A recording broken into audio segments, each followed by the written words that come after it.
اور اب آ کر کے تبلیغی جماعت پر بھی یہ بھی وہ بھی وہ بھی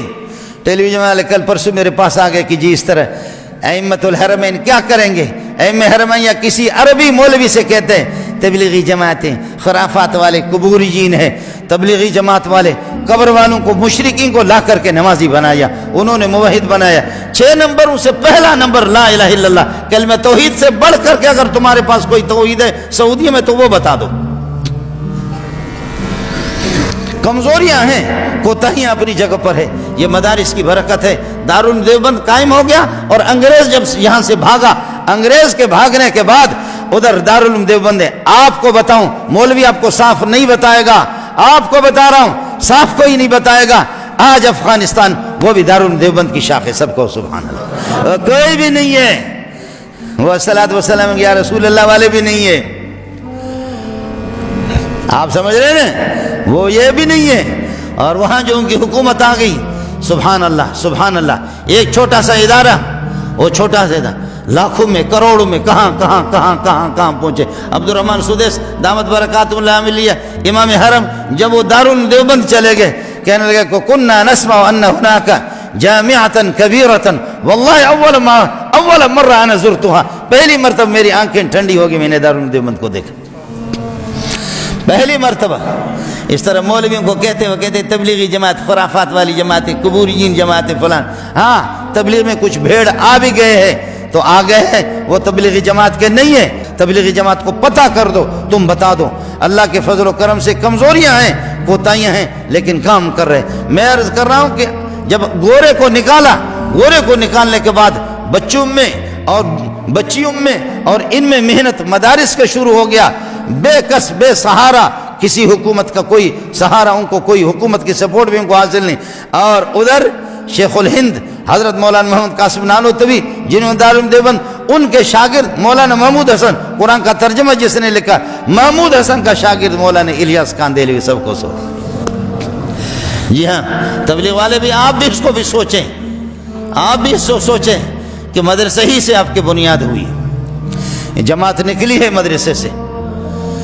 اور ابھی آپ نے دیکھا کہ اس قسم کے فلم ایسے بے حیا، بے شرم، ننگی تصویریں، ننگے فلم جو حیا سے ایک ٹکے کا بھی ان کا تعلق نہیں ہے، حیا دار کچھ ممالک نے ان کی اجازت نہیں دی۔ ہمارے ملک میں یہ فلم نہیں چلے گا، سعودیہ نے، اس نے بن سلمان نے، میں محمد بن سلمان کہتے ہوئے میرے دماغ پہ ہو جاتا ہے، محمد بن سلمان نہیں کہتا، بن سلمان کہتا ہوں۔ محمد پر محمد کا نام جب آتا ہے دل و دماغ روشن ہو جاتے ہیں۔ تمہارے نام محمد کس نے رکھا ہے؟ اور ہمارے اخبارات بھی ادھر ادھر کی تبلیغی جماعت پر پابندی لگی، تبلیغی جماعت پر پابندی لگی، تبلیغی جماعت پر۔ تو تبلیغی جماعت کیا؟ ان کا مشن وہی ہے کہ جو یہاں آپ کے پاکستان میں جو حکومت کی طرف سے یا اس قسم کے بے دین قسم کے لوگ، میرے پاس وقت نہیں آپ کو بتا، خدا کی قسم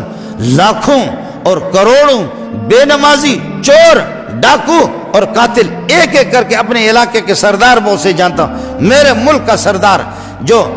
کئی لوگوں کے قاتل ہی قاتل، مجھے ٹیلی فون کیا، مولوی منظور آپ سے ملنا چاہ رہا۔ میں حیران ہو گیا کہ سردار مردار مجھ سے ملے، کہ آپ سے ملنا چاہ رہا۔ میں جامع فاروقیہ میں تھا، ادھر تو میں بھی 7-8 سال سے آیا، آپ سے ملنا چاہ رہا۔ میں نے کہا سردار صاحب آپ اور میں، کہا جی میں الگ تھا، میں تھا، تو تھا، لیکن اب میں بھی تو ہو گیا، تو بھی میں ہو گیا، اب ہم ایک ہو گئے۔ میں نے کہا وہ کس طرح؟ سردار صاحب آ گیا اور ہاتھ میں تسبیح ہے، سردار صاحب کی داڑھی میں نے دیکھی، حیران ہو گیا کہ میں نے وہ سردارا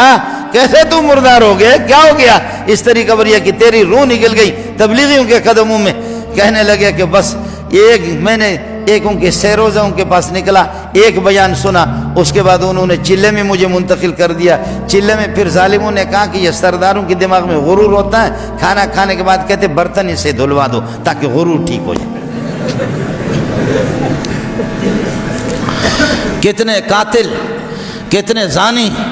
کتنے شرابی آپ کے معاشرے میں ان لوگوں سے میں ملا ہوں جس نے 200 250 قتل کیے، ضیاء الحق اس کی گرفت نہ کر سکے، بھٹو مرحوم گرفت نہ کر سکے، اور اللہ آپ کا بھلا کریا کہ بعد میں بے نظیر اور نواز شریف اور پھر وہ دوسرا ایک مشرف پتہ نہیں کیا، کوئی بھی اس کی گرفت نہ کر سکا، لیکن تبلیغ والوں نے اس کو قید کر لیا۔ تبلیغ والوں میں 6 روزہ گیا، ہفتہ گیا، پھر چلے میں گیا، چلے کے بعد آ کر کے چلے کے بعد آ گیا، اس نے مانسرے کے اندر، میں خود ملا ہوں ان سے، مانسرے میں آ کر کے کہنے لگے، آ کر کے اعلان کیا، لوگوں جن کا میں قتل کر چکا ہوں، جن کا قتل کر چکا ہوں، سارے کے سارے آ جاؤ، میں چوک پہ کھڑا ہو جاتا ہوں، اپنے ہاتھ میں کلاشنکوف لے لو، ایک ایک گولی مجھے مار دو، کہ میں نے اب میں خدا کی بارگاہ میں نہیں جا سکتا، کیسے اللہ کو منہ دکھاؤں گا، میں نے بہت سے قتل کیے، جس وقت میں ڈاکو تھا یہ ڈاکو میری پشت پناہی کر رہے تھے، تمہارے ملک کے سربراہان مجھے گرفتار نہیں کر سکے، اب تبلیغیوں نے مجھے گرفتار کیا،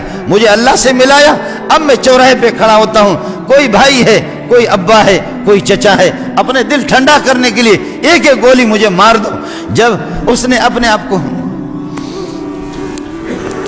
تھانے میں جا کر کے اپنے آپ کو خود پیش کیا، جماعت سے ہو کر کے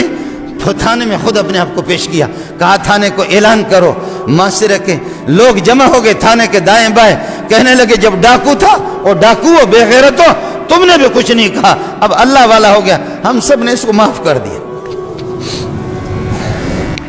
اب یہ اللہ والا کمزوریاں ہیں، کوتاہیاں بھی ہیں، آپ کے علم میں لانا چاہتا ہوں، یہ خبر ہے غلط، اور اگر غلط نہیں ہے صحیح خبر ہے تو ان اماموں کی بھی مجبوری ہے، اور کچھ لوگوں نے ان سے کہلوایا ہے، تبلیغی جماعت کی اپنی خدمات ہیں، اللہ کے فضل و کرم سے میں اختلاف ہوتا ہے، آپ کو اختلاف ہوگا کسی مسئلے میں، میرے شیخ نے ایک جملہ کہا ہے، حضرت رئیس المحدثین جو تقی صاحب کے بھی استاد ہے، مفتی نظام الدین کے بھی استاد ہے، میرے جیسے ہزاروں مولویوں کے استاد ہیں، شیخ الحدیث مولانا سلیم اللہ خان رحمۃ اللہ علیہ، فرمایا خیرہم غالب علی شرہم، خیرہم غالب علی شرہم، تبلیغی جماعت کی بھلائیاں اور نیکیاں ان کی برائیوں پہ غالب ہے، خبردار مخالفت نہیں کرنا، تعاون کر سکتے ہو کرو، نہیں کرو مخالفت نہ کرنا، ورنہ ایمان کی نعمت چھل جائے